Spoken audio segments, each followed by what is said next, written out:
Yeah.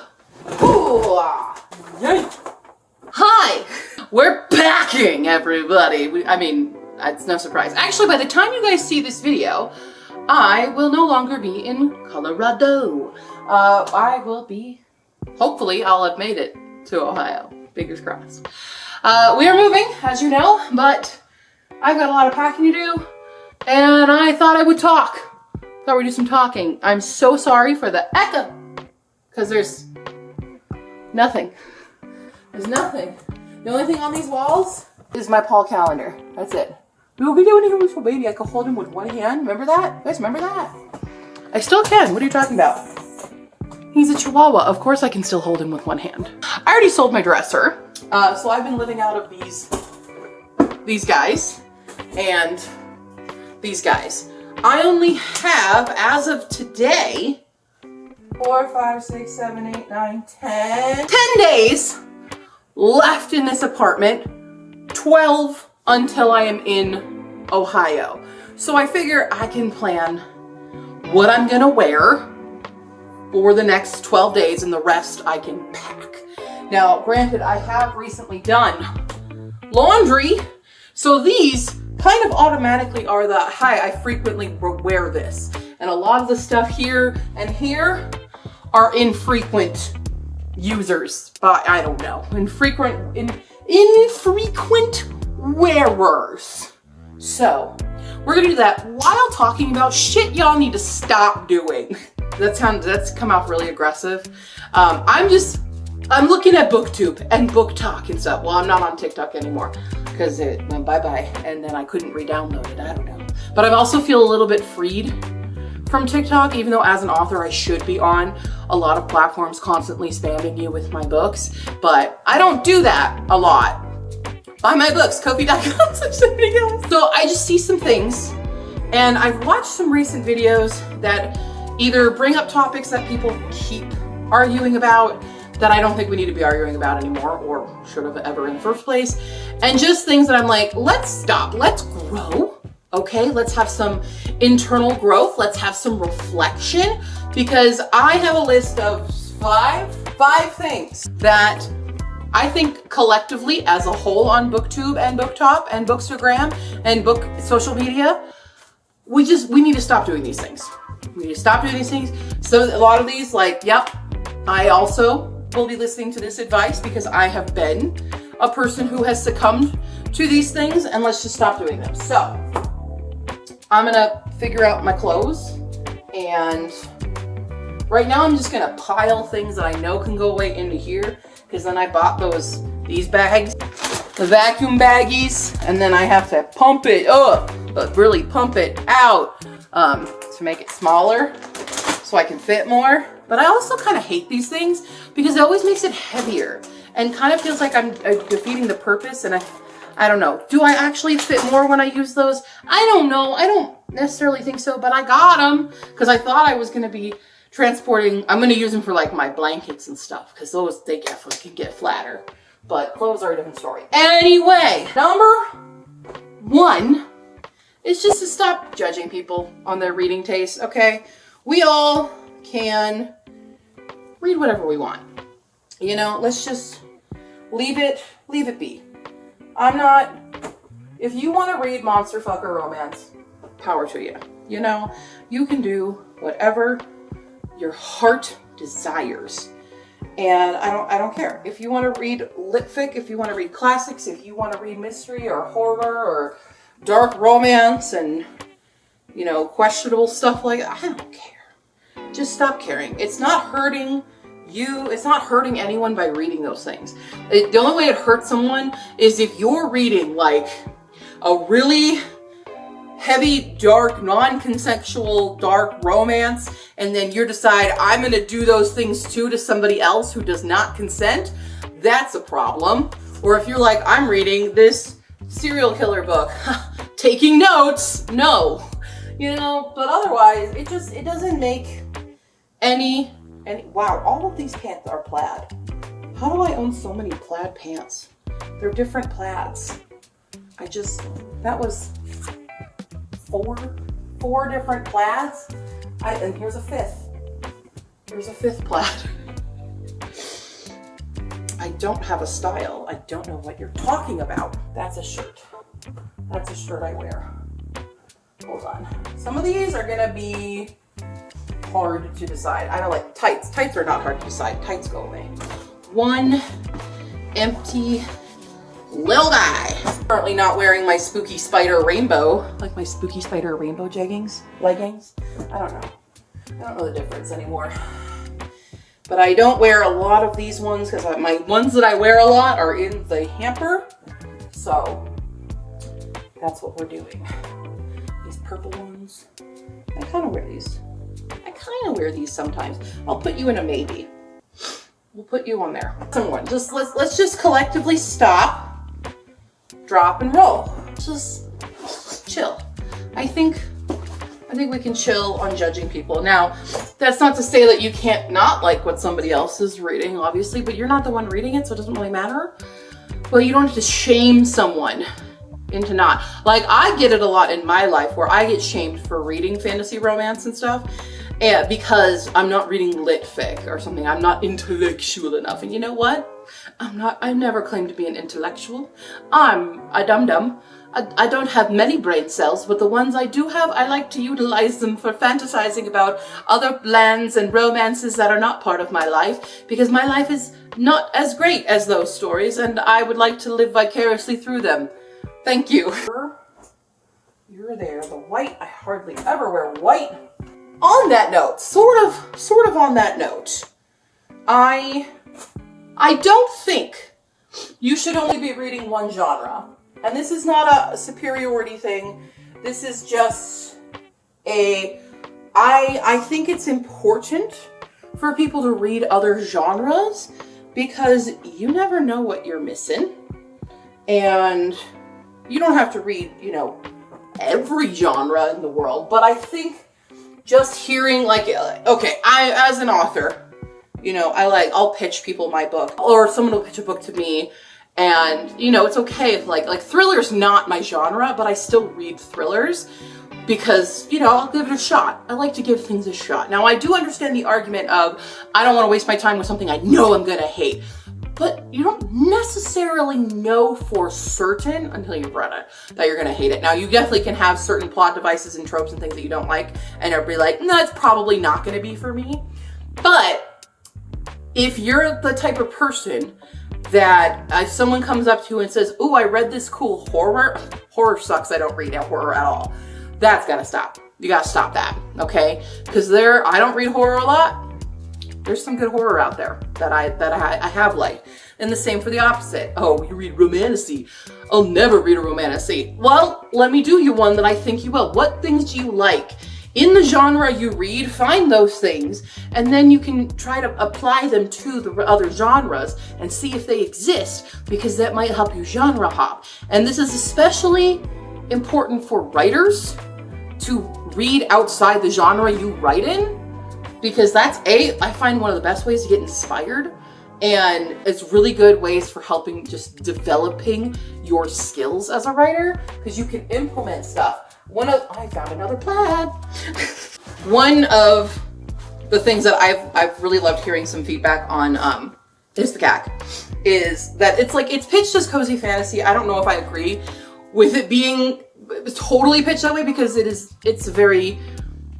a contemporary fantasy with romance, and it has the darker vibes. But Cassidy with Covers was doing her review on it for Spiffbo and said that it was really cool how it felt cozy in the beginning and then it turned into kind of a thriller. And I think the reason why it's vibing with a lot of thriller people is because I've read a lot of thriller and able to learn kind of the beats of thriller to help keep it suspenseful, and that helped and was implemented into it. I think if I hadn't been reading thriller, it wouldn't have hit the same with people who do predominantly like thrillers, because the second half of the book takes a darker turn. Right? That's more my advice. You don't have to, obviously. If you know your taste really well, then go for it. But if you're one of those people that just has a fear of switching genres, just kind of do your own 5-star audit. What do you like about the books that you do like? And maybe you can find them through other genres and just expand a little bit, you know? I think it's important to expand. Number 3. This is a big one that I've seen a lot that I think also really, really needs to stop, and that's shaming people for buying books. We can all, agree that, you should try to be sustainable and use your library, read digitally or something. I'm not, shitting on anyone for advocating for, libraries or reading digitally, but we shouldn't be shaming people who have the funds to purchase, paper copies of books, and or shaming people for buying special editions or multiple editions of a book. I did see a video recently that really got under my nerves because this person was really coming off superior for, I read from the library and I would never buy multiple copies of the same book. Like, that's insane. Like, no, that's a collector and they're allowed to do what they want with their money. Okay? I think there's been a big surge. Now, I do understand the consumerist side of it, or like the anti-consumerist side of it, where it's like you're supporting big boxes, buying off of Amazon, you should buy from different sources, but you can't control how other people are going to use their money. They're allowed to do with it however they see fit, So I don't want to shame anyone. Like, if that makes you happy and it brings you joy to go buy a book, buy a book. You shouldn't have to feel ashamed to post a haul video. And that's where I'm seeing this a lot of people like, look, book haul from Barnes & Noble. And it's like, they just want to show off the books they got, the fun books. It's not a statement on they're richer than you.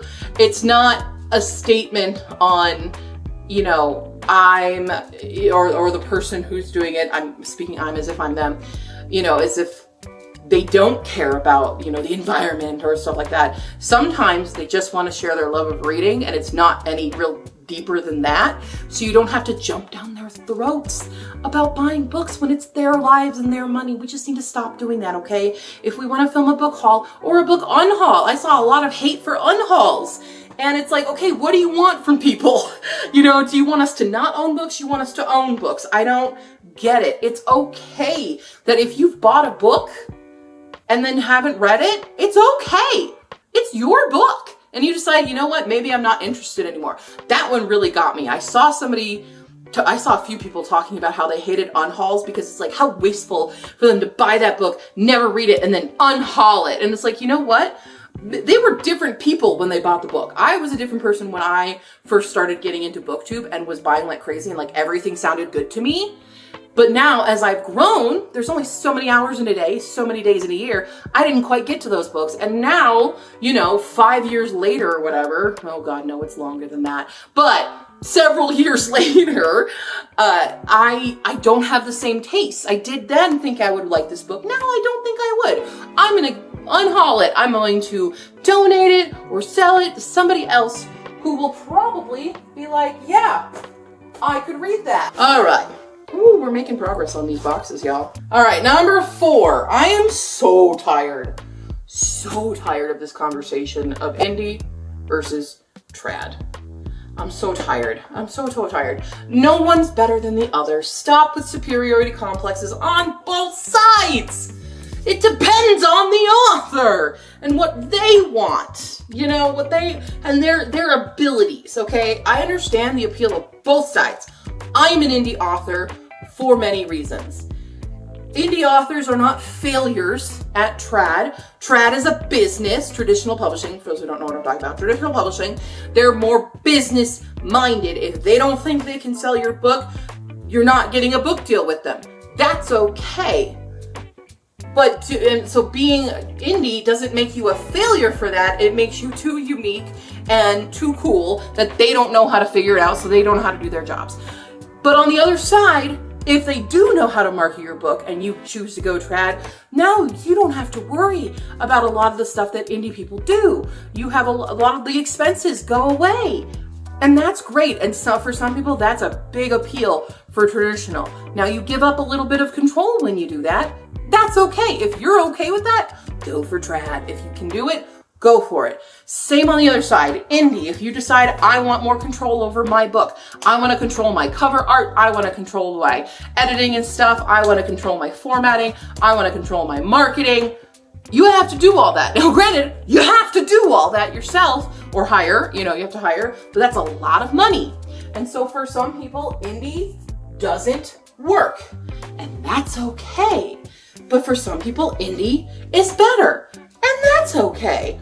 But you're not better than someone else because you're traditionally published, or you're not better than someone else because you're an independent author who's done their own stuff, okay?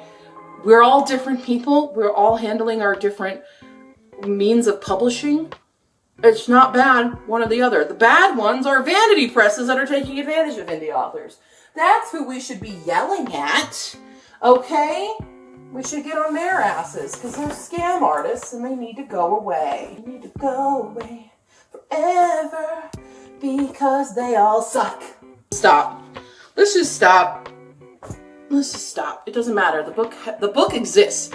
I think it's a great feat for anyone to have written a whole ass book.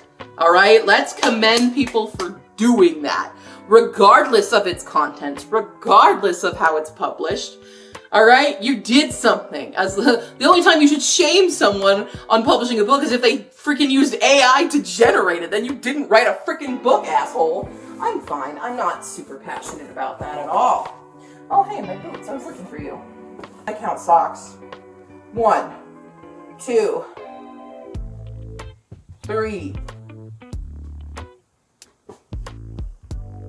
4. There are specific socks that I wear. Okay, you're gonna go over here. All right, the final topic. No more fucking gatekeeping. Stop gatekeeping, okay? Audiobooks are reading. Ebooks are reading. Physical books are reading. It's all reading. It activates the same part of your brain. Stop it! I'm so tired of that.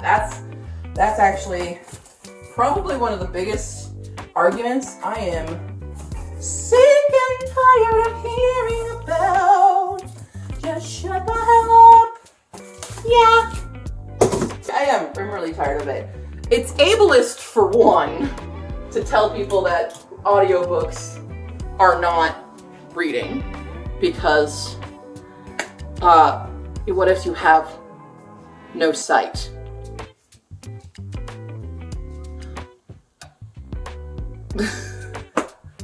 So just think about that. Think about that for a hot second, okay? Okay. Sounds good to me. Okay, you can go. You can go and you can go. You can go and you can go. You can go. All of my goddamn clothing I don't wear all of the time here. I just need to pack it up. Okay, we're fine. Gatekeeping. Just stop gatekeeping. So stop gatekeeping reading. Let people read. I don't care if they're reading an audiobook, if they're reading an ebook. They can read whatever they want. If they're getting it from the library, if they're getting it from a bookstore, if they're getting it from an author, they're getting it anywhere. They can get it. Get it. I'm a little bit loopy. Okay. Out. Keep. Out. Boom. Done. Now I get to go take all these clothes and just go woo with them. That's very noisy and you guys don't need to see that. So anyway, those are the 5 things that y'all need to stop doing. Okay, cool. I don't know what I'm doing. I'm a little bit crazy. I'm a little bit Alexis. Go away. Bye!